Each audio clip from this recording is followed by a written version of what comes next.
The Japanese figured a well-fed colony is a peaceful, orderly colony. And that's what they wanted, a peaceful, orderly colony. So early on, they decided to start trying to reform Taiwan's rice production. They felt that Taiwanese were producing rice in a way that was inferior to how the Japanese produced rice back in Japan. They wanted to correct this situation. So they had a number of policies that they put into place. On the one hand, there's this land reform. They wanted to make clear who owned what land. They wanted to enforce the property rights, so people were sure that they could control that land. And they also wanted to make it easy to buy and sell the land. They thought this would increase investment in the agricultural land. They also did irrigation reforms. Taiwan had always had mini irrigation groups. Some were businesses, businessmen having different shares. They had put in different amounts of capital. They had built the canal. They were trying to make money off of the water rents. But there were also other smaller local irrigation organizations, and often village level, where villagers would use these organizations to try to, see, how to settle disputes between people, to monitor, make sure people weren't stealing water, see who got what water when. Okay, and these irrigation organizations were often built around maybe an earth god association, so that basically you had a god within the irrigation organization, and the god was the enforcer, okay, that tried to make people more honest and try to encourage people to be more cooperative. But the Japanese, they decided that this needed to be done on a much more formal basis. Okay, all of the irrigation organizations had to be registered. They became legal entities with charters, so that it was clear what their rights and responsibilities and powers were. It also allowed them to borrow money from banks. Farmer associations were also set up.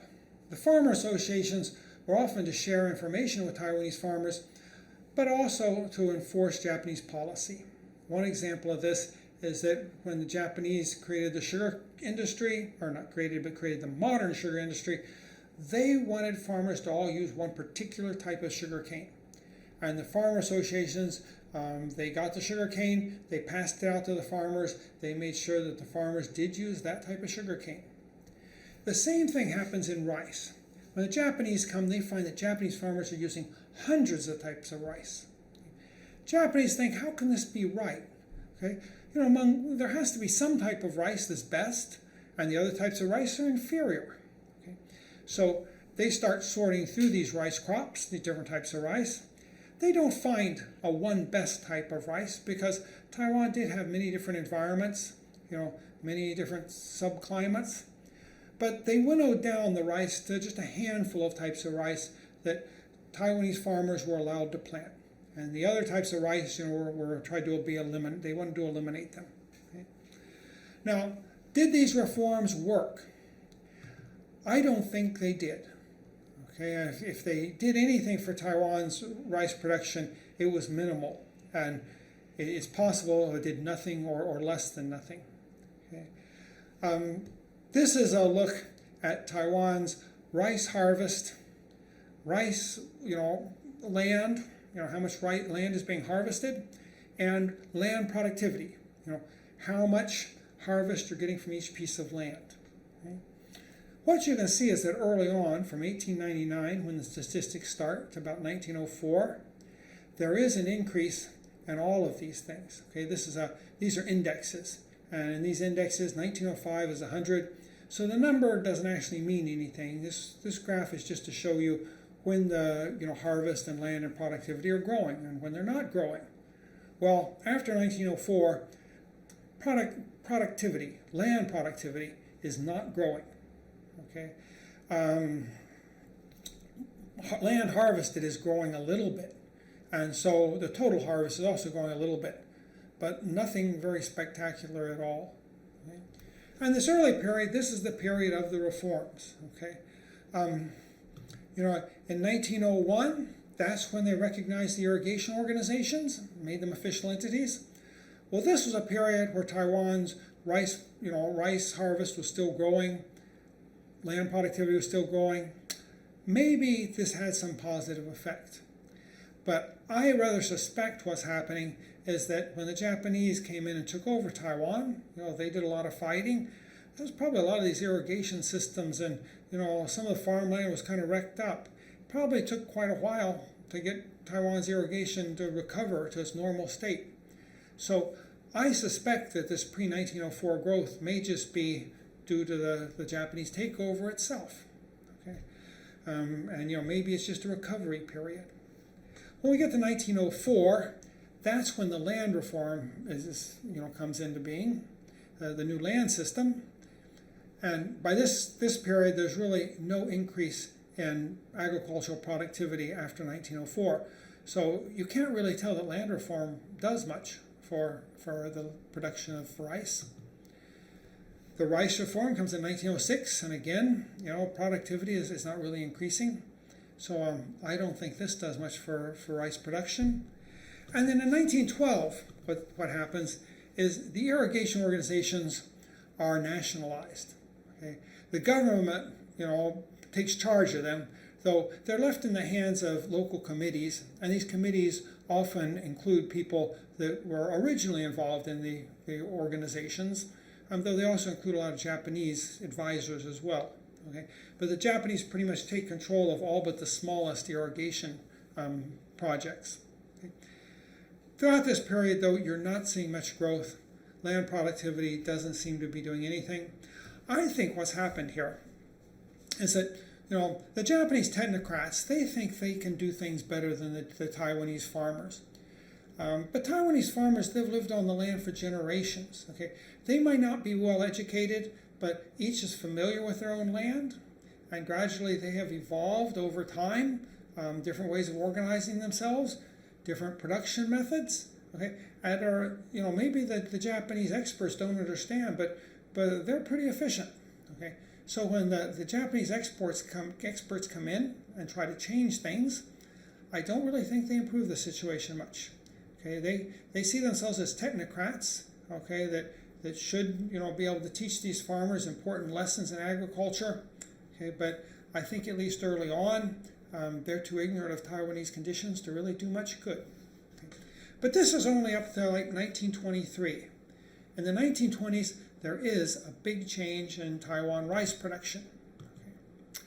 And this occurs due to problems that they're having in Japan. Okay. 1914 is when World War I begins. Now, the Japanese don't fight a lot in World War I, but Japanese exports are wonderful. Everybody wants what the Japanese are producing. Okay? And so the Japanese economy booms. And in this boom, there is a big inflation.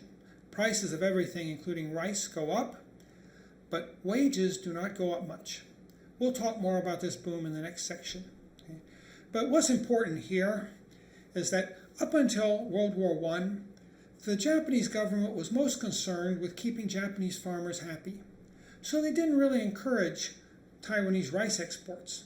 They thought, you keep the rice in Taiwan, that'll keep the Taiwanese well-fed and happy. It'll keep the Japanese farmers happy because they won't have to compete with the Taiwanese, rice farmers. But during the war, the Japanese in 1918 experienced rice riots. The Japanese consumers, they see the price of rice rising through the ceiling. Their wages are rising some, but not a lot. Okay, they can't afford this rice anymore. They're starting to get hungry. They riot. They burn down a number of the rice stores and the rice warehouses. They break in and they take out the rice first. Sometimes they pay for it at the price they think is the fair price for rice, which is much less than the inflated price of rice during the war. In this picture here, you can see this is one of the big incidents where I think this is where they burned down the Suzuki conglomerates in one of their big rice warehouses. So the Japanese government, they start thinking, maybe we should be more concerned with the Japanese rice consumer. They're the ones that live in the city. They're the ones that can get together and riot. Japanese farmers, they're scattered over the countryside. They have a hard time uniting. And so the Japanese government becomes much more open to having rice imports coming into Japan from places like Taiwan or Korea. Okay. Now, I'm going to tell you this part. This is the standard Ponlai rice story. I want to go through it with you. There's a few places I'm going to argue later on maybe are not quite exactly true. Okay, but Ponlai rice was a new rice that was created by a Japanese agronomist, an agricultural scientist that lived here in Taiwan, Iso Eikichi. Okay. This rice was a rice that was more acceptable to Japanese taste. Okay. If you look at the rice exports to Japan, Taiwan's traditional rice, it was called zailai rice, sold at a really low price compared to the Japanese rice. Ponlai rice sold for a price kind of in the middle. Okay, it wasn't as good as the Japanese rice, but it was better than the Taiwanese rice as far as the Japanese were concerned. You know, the Japanese wanted a more glutinous rice that stuck together more. Okay, there was a particular taste they wanted to their rice that the Taiwanese rice didn't have. So early on, there was some Taiwanese rice exported to Japan. I think this was mainly rice, probably processing. You know, it probably wasn't rice that was eaten straight out of the bowl for the Japanese. Ponlai rice, it was something that, you know, maybe at least the poor Japanese would be willing to eat. Okay. The problem with this rice is it is expensive to grow because it's more capital intensive. It needs more fertilizer, and it also needs a lot of good irrigation. Okay. But as far as exports are concerned, it quickly replaces the traditional zailai rice, okay, as Taiwan's main rice export. And the rice exports in Taiwan grow quickly. You know, they never really overtake the sugar exports, but they become Taiwan's second most important export. Okay. This rice, I said it was developed by the Japanese Iso Eikichi. He worked at what's now National Taiwan University. His laboratory, it's still there. You can go visit it if you're at the National Taiwan University. In 1945, when the KMT took over Taiwan, they basically forced almost all the Japanese back to back to Japan, and made them leave Taiwan. Okay? But there were a few exceptions. One of the exceptions was Iso Eikichi. They wouldn't allow him to leave because they thought he was too important to Taiwan's agriculture. And so he had to live out most of the rest of his life here in Taiwan, you know, somewhat as a captive, though well-treated captive. Okay, to make this rice, you needed good irrigation. Okay, the Japanese in the 1920s, they have two big irrigation projects: the Taoyuan irrigation project and the Jianan project. The Taoyuan project was mainly linking together all the little irrigation projects in Taoyuan. Okay, because they were already, Taoyuan was pretty well irrigated, but sometimes some of the local projects would run dry. They wanted to make sure that everything, you know, the water could be changed from one place to another, so that you would have a more certain supply of water in the Taoyuan rice producing area. The second project, which is probably more important, is the Jianan Big Irrigation Canal. Okay, that's what they're working on the bottom here with this kind of steam powered, you know, machinery. The person behind the Jianan project, the person who built it, the engineer, was Hata Yoichi. He designed most of the project. You know, he built most of the project. During the war, he died during the war, and because of his death, his wife committed suicide. Her gravestone is behind his statue here. But this is the statue that's been set up to Hata Yoichi for creating this Jianan irrigation project. Okay? You know, this project brought irrigation waters into the Jiayi and Tainan plains, to areas that had had very little irrigation before. This project, it didn't bring enough water to irrigate the whole region, you know, full time, but it did irrigate, you know, most of the fields, maybe 2 years out of 3.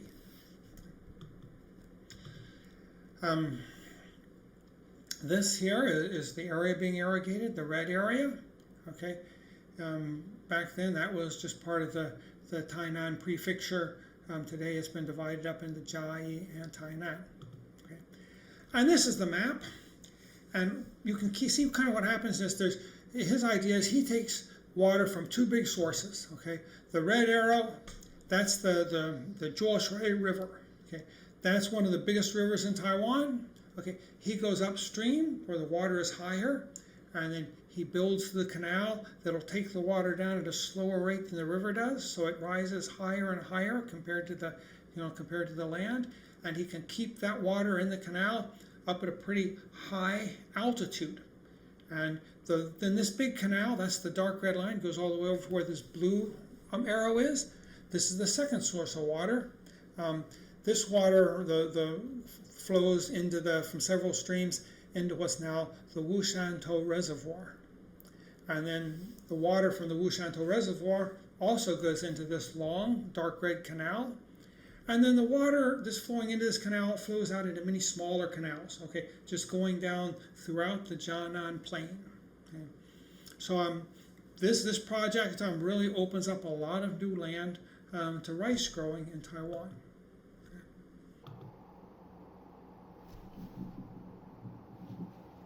This is the Wushantou Reservoir.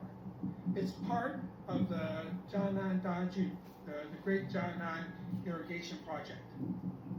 This holds much of the water that irrigates the plains below. Okay. And this used to all be farmland down here.